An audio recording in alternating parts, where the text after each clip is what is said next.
Nice. Hey reviewers, and welcome back to the channel, and I hope you guys have been well. Today I'm super pleased to be taking out the 2021 Yamaha Tenere 700. Now in this video I'm going to be doing mainly a road ride, and we've got some suspension setup and potential off-road stuff for the future, so stay tuned for that. But now we're going to be running through all of the specs of the bike, then we're going to be taking it for a proper road ride. So without further ado, let's get into it. Pricing wise, it's priced at £9,502 in the UK, which makes it a couple of grand cheaper than most of its rivals. Right, so some of the core facts of the bike then to start with. So you've got the dual steel frame on there, and the bike weighs 204 kg. Now that's oiled and fully fueled, so wet you might say. Ground clearance is 240mm. Now suspension wise, it's KYB at the front, and it's fully adjustable, and you've got roughly 8.2 inches of travel on there, so a long travel setup. And at the back, you've got, I believe, 9.5 inches of travel, and you've got remote preload adjustment. I'll do a bit of a cut to it there as well. So combined with the clearance there, and obviously you've got the skid pan or the scuff pan there, you've got a decent amount of off-road capability. What P&H and I are going to be doing in the next couple of weeks is doing a proper suspension setup for my height and weight. Now I'm 6'4" and I weigh 20 stone, so potentially it needs a bit of tuning, but from what I've been told, you don't need to upgrade suspension on this bike, you just need to get it set if you are maybe a bit stouter. Right, coming around to the front of the bike then, braking wise, you've got Brembo setup on there, so 2-part, and you've got 282mm petal type floating discs on there, so those are really, really good. Wheels and tyres, you've got 21 on the front and you've got 18 at the rear. Now these are the Pirelli Scorpion, I believe the Rally STR, that's the ones. And they're pretty decent, so all terrain, and obviously you can use them for off-road as well. Come around to the back there, you've got another Brembo single pot caliper, and you've got a 245 disc, and again it's the petal design on there. Now you've got spoked wheels, so of course when you see a bike with spoked wheels, of course it can do off-road. However, you might think that this bike comes with loads of toys, and you'd probably be wrong if you don't know much about it. It has switchable ABS, so basically you can turn that off. But apart from that, this is a proper traditional off-roader. It doesn't have traction control, it doesn't have switchable rider modes, it doesn't have an IMU or lean sensitive systems on there. This is a proper traditional, learn how to ride it, learn your skills, develop and grow type bike. Right, so let's just get in there and have a look at this engine then, because for me, this is the star of the show. It's the CP2 or Crossplane 2 from Yamaha, and it's used in the MT-07. Facts and figures then, so it's a parallel twin, it's 689cc, it produces 72 horsepower peak at 9,000 RPM, 68 Newton meters of torque at 6,000 RPM. And what I found, if you haven't seen the full review of the MT-07, maybe you want to watch that afterwards, it's pretty cool. This engine is an absolute gem. I think it's definitely one of Yamaha's best, which is why the MT-07 is best selling in its class for that middleweight. It's absolutely awesome. You've got a great range of power. It's really, really smooth through the gears. In fact, you can take it to super low RPM, and the fueling is just on point. Now on this side, again, there's not too much to talk about. So you've got a 6-speed gearbox, 1 down, 5 up. There is no slip and assist clutch.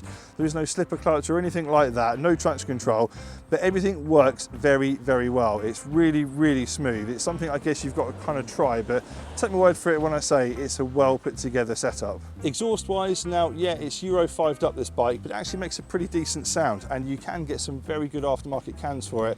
But you might have seen on the startups, and I'll do it when we ride anyway, I'll do a sound test for you. It sounds pretty decent. Right then, ergonomics wise, yeah, she's quite a big bike actually. You might think for a middleweight she'd be quite small. She's not, she's pretty tall. And the seat height is 875mm. Now I'm 6'4", it was pretty easy to get on, and when you get on the bike it kind of sags down a little bit where the suspension adjusts.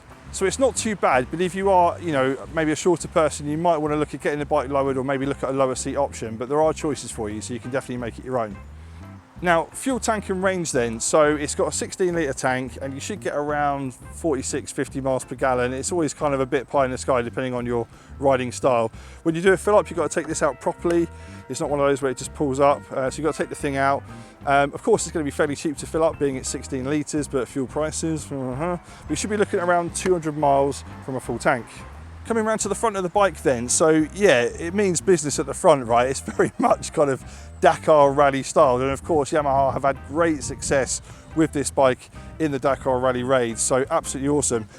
Yeah, it means business. You've got a beautiful screen there, and you've got these 4 projector LED lights on there as well, so 2 for normal riding, and when you go for the full beam you get the other 2. I'll do some cuts for them now so you can see what they look like, but yeah, they look pretty decent. control wise, right, we're not going to bombard you with a million things here because there really isn't a million things to go through. So on the left hand side then, you've got your dip beams and full beams, you've got your hazard lights, you've got your indicators, you've got your horn, you've got your flasher, and that's basically it for the left hand side. Obviously you've got your clutch and adjustment there. On the right hand side then, you've got your kill switch, you've got your ignition, you've got your select button, which I'll show you in a second. That just runs through things like trip and odometer, obviously accelerator and brake, and you've got adjustment here as well. Now there's no keyless ride, so you've got a traditional key. What you do have though is a power outlet here, and it is waterproof, so you've got a cap there, just pop it back on, job done. Now let's just switch her on, get a bit of animation there. So look, no massive TFT screen here, no sat nav, no Bluetooth connectivity, no turn by turn, none of that jazz, no music or anything. This is a traditional LCD setup. Now, like I mentioned, you've got a selector here and it only goes left, and when you do that, it just flicks through trip information, odometer, outside temperature, that kind of thing, average miles per gallon. Now, I actually quite like the simplicity of this screen for the type of bike, right? So if you're going to be using it mainly for a bit of commuting and off-road, there is not a lot more that you need unless you really, really need sat-nav, in which case you can get something for the bars, mount your phone, job done. But having a closer look at it then, of course, you've got your tachometer here, you've got your speedometer, you've got your time, you've got a massive fuel gauge, which is very handy, miles per gallon or trip, whichever you want to set it to. There's your gear selector up there, so you know which one you're in. ABS, obviously indicators, engine and hazards, oil temperature, neutral, beams, all the rest of it. And this is your ABS. Now, you can turn off the ABS, and you have to do it when the bike is stationary. It doesn't have to be turned off, but it has to be stationary. So if you hold that button down, let go, flashes, off-road comes up on there. So basically you've now turned your ABS off. You only need to do a one press to turn it back on again if you want to go back on road or just switch the system back on. Now, just quickly color wise, so this one is the competition white. You can get the ceramic ice as well, and you can also get the power black. I'm going to put them up on the screen so you can have a look at it. Now, I quite like it in the competition white, but maybe the ceramic ice as well. Obviously, you know, each to their own. Which one do you prefer? Let me know in the comment section. Other than that, guys, the real beauty of this bike is obviously riding it. So without further ado, let's take it for a proper ride. Let's go. So there she is, guys. 2021 Yamaha Tenere 700. A little bit of a sound check quickly. Nice.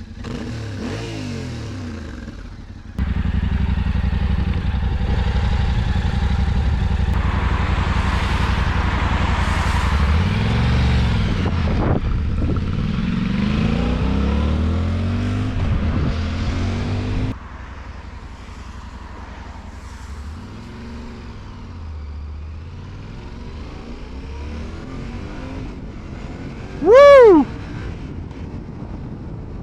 Bit of a slower one, let's just drop it down. No quick shifter.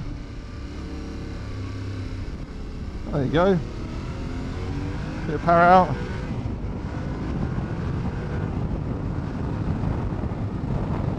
Nice.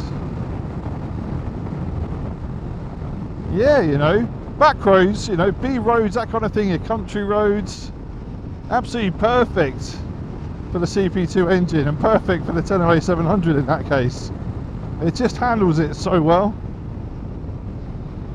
But you feel like you can enjoy going through the gears, you know, rather than having to pin it to get the enjoyment. You can go through the gears on this, get a lovely sound from it. Now, like I mentioned, so peak power, horsepower, 72 at 9,000 RPM, and peak torque is 68 Newton meters at 6,000 RPM. But if you've watched my MT-07 review already, you'll see that I really do have a lot of praise for the CP2 engine. It's fantastic, you know, parallel twin, absolutely beautiful, makes a good sound, very, very smooth, excellent power delivery, and you can really like drop the revs down. So look, fourth gear, 3,000 RPM, nice and smooth, still picks up well. In fact, it probably could have gone lower than that. A little bit of cornering. Lovely. Nothing crazy. But wow, she's so smooth. Yeah, it just carves your way around.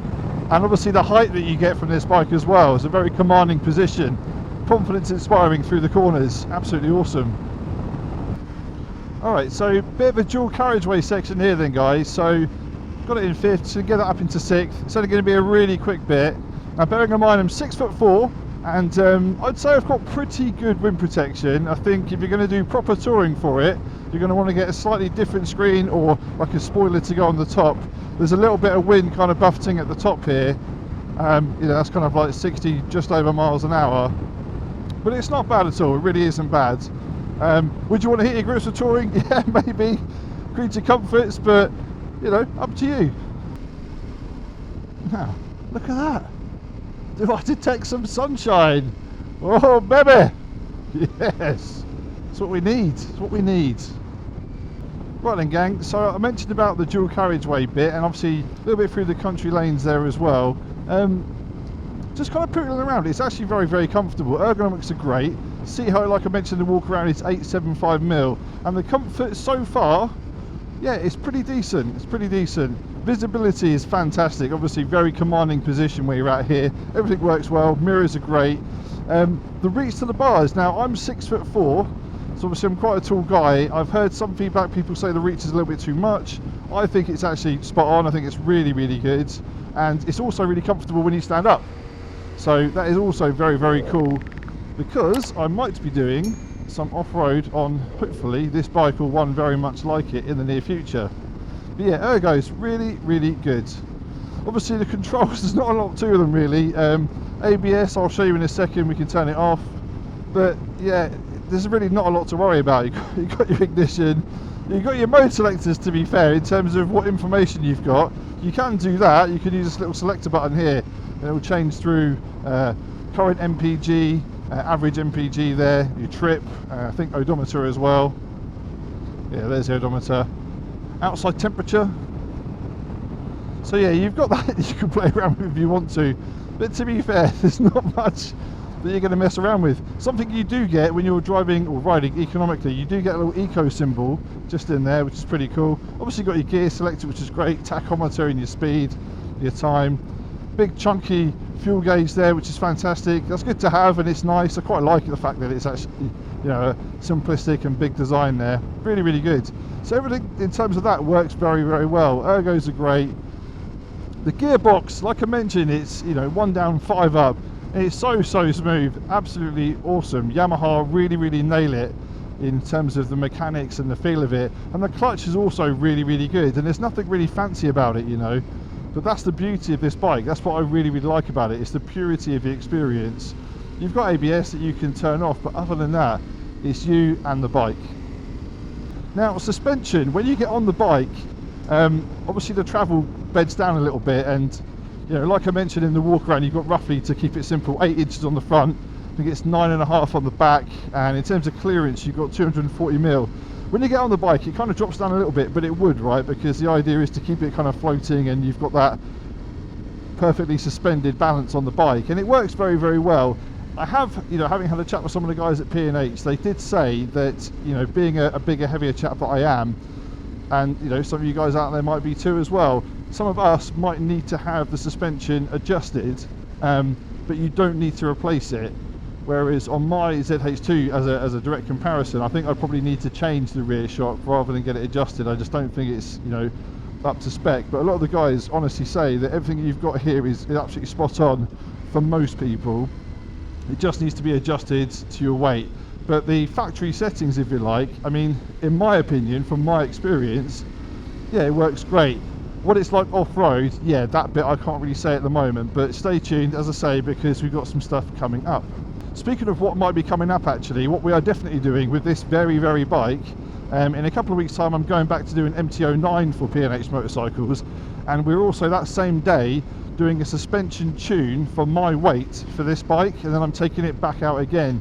So now I can give you, you know, not the whole review again, but really just talk to you about the difference of the feel of the suspension for me, and then we might be doing a bit of off-road as well in the coming weeks and months, so stay tuned.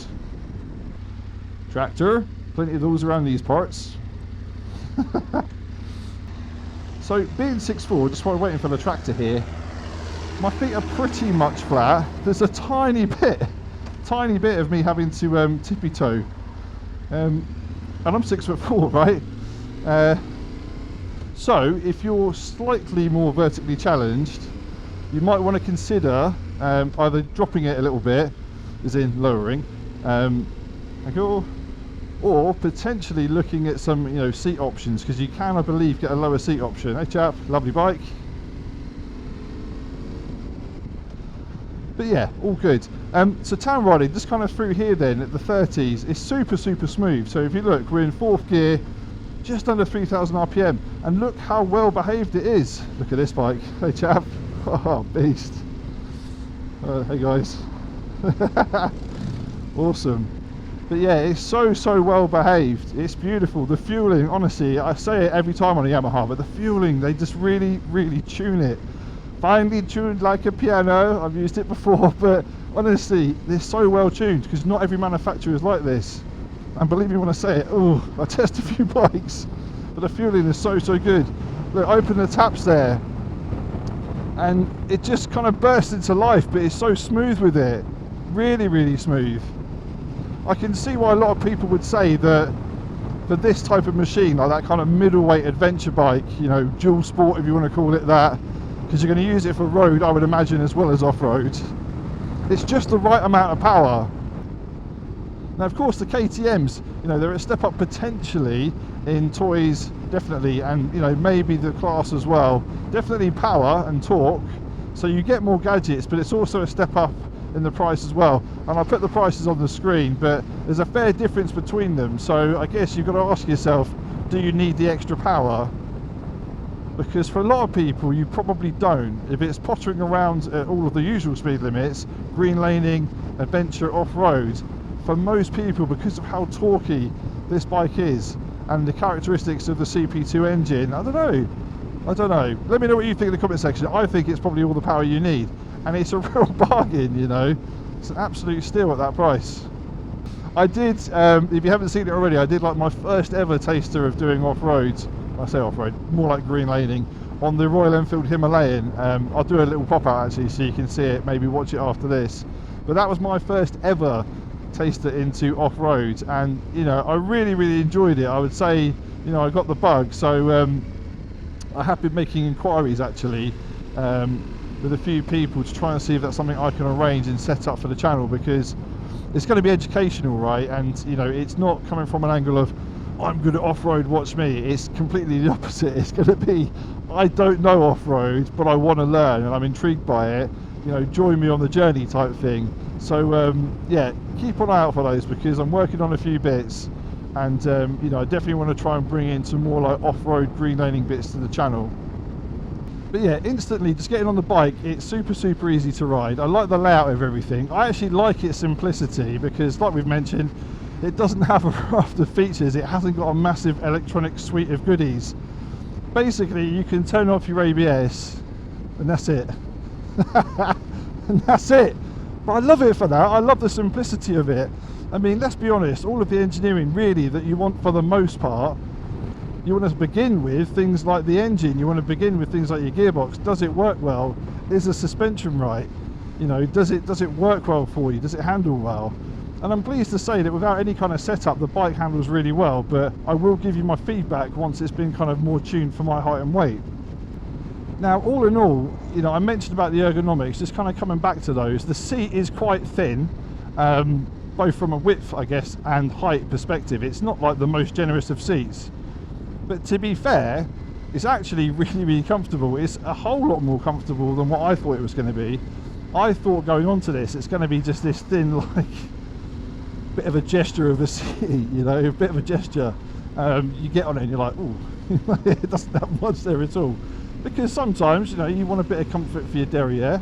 But I'm pleased to report, and 2021 was probably the year of the seat reviews for me. It's actually really good. I like it. You know, if you were doing a full day on it, yeah, I don't know. I can't really tell you what that might be like yet, to be fair. But, you know, I've been on the bike for over an hour now, and yeah, it's really good. Now I'm going to hold back a wee bit. There's nothing behind me for two reasons. We're going to do the traditional brake test. Nothing crazy, but let's just give it a whirl. Up to 40, brakes on. Whoa, okay, good brakes, very good brakes. That wasn't really going for it either, to be honest. But they are a very decent setup. Now, yeah, I think it's 282 discs on the front, 245 rear. The Brembo calipers as well. Yeah, really, really good, right? So you've got great confidence. No ABS intervention there, which is nice to see. Sometimes these systems do cut in, but nothing like that. It wasn't the harshest of braking, admittedly, but that's good, right? Because it stopped so well and it didn't need a lot of effort. Now, a bit of cornering here. Let's just chuck her about a little bit because that's what you want to see, right? Ah, yes. It's such a commanding riding position as well. That's what I like about it. And these roads are filthy right now, so the Scorpion tyres, they're doing really, really well. Now, you can't go crazy down these roads, but I tell you what, the engine, it gives you, in my opinion, all that you need for enjoyment. It might not be all that you need for ultimate power, but I think it's plenty quick enough, and you can go through the gears, which is obviously part of the enjoyment, right? There's no good having 200 horsepower or something silly and then you can very rarely use it. Says me.